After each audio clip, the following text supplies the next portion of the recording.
Hello, God Saints, and welcome to Scotts Chapel Online Ministries. This is Pastor Fred with today's Bible Moment. Today's Bible Moment.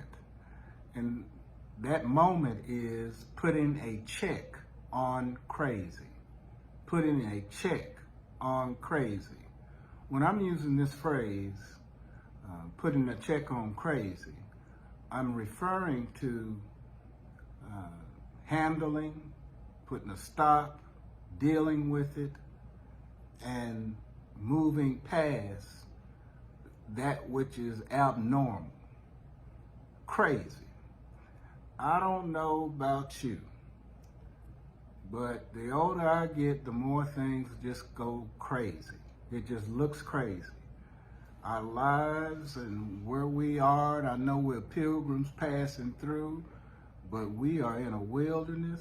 It is gone plumb crazy. Do you hear me? I mean crazy. If it's not one thing, it's another.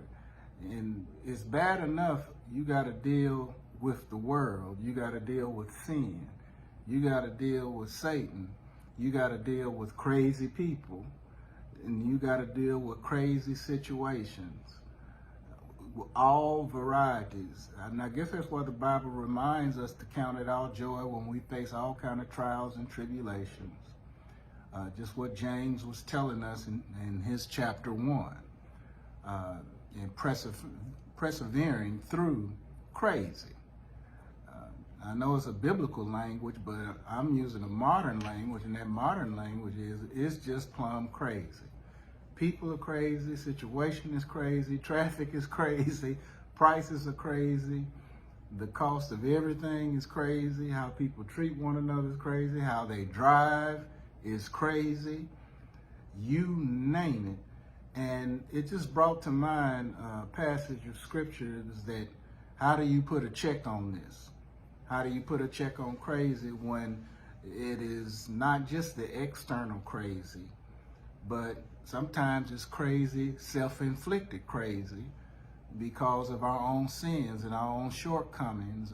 And God is dealing with us and putting his heavy hand on it. And that's what the writer of Lamentations was suggesting in chapter 3. Jeremiah was known as the weeping prophet. And Israel was dealing with the wrath of God because of their sin.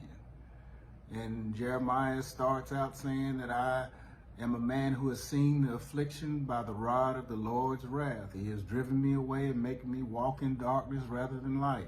Indeed, he has turned his hand against me again and again all day long. That's in chapter 3 of Lamentations. So he goes on about how he's feeling. He has broken my teeth with gravel. He has trampled me in the dust. I have been deprived of peace. I have forgotten what prosperity is. So I say, my splendor is gone and all that I had hoped for from the Lord.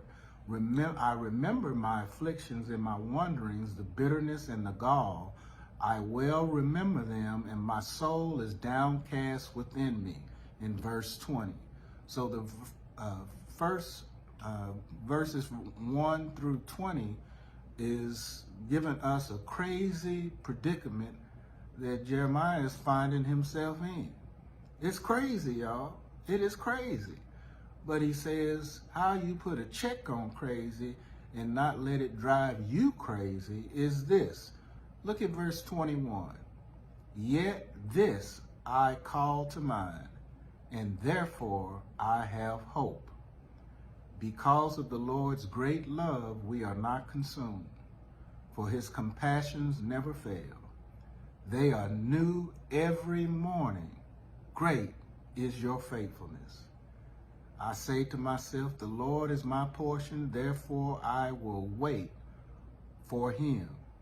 The Lord is good to those whose hope is in him, the one who seeks him. It is good to wait quietly for the salvation of the Lord. My beloved, if you're going through crazy, like I'm going through crazy, like we're all going through crazy, I would suggest you call that to mind. The great hope we have in Jesus Christ, the love of God, the compassion of God that never fails. And that compassion is new every morning. We got compassion today, right now, that we can take upon us, use it, stimulate our hope, move past the crazy, and just wait for the salvation.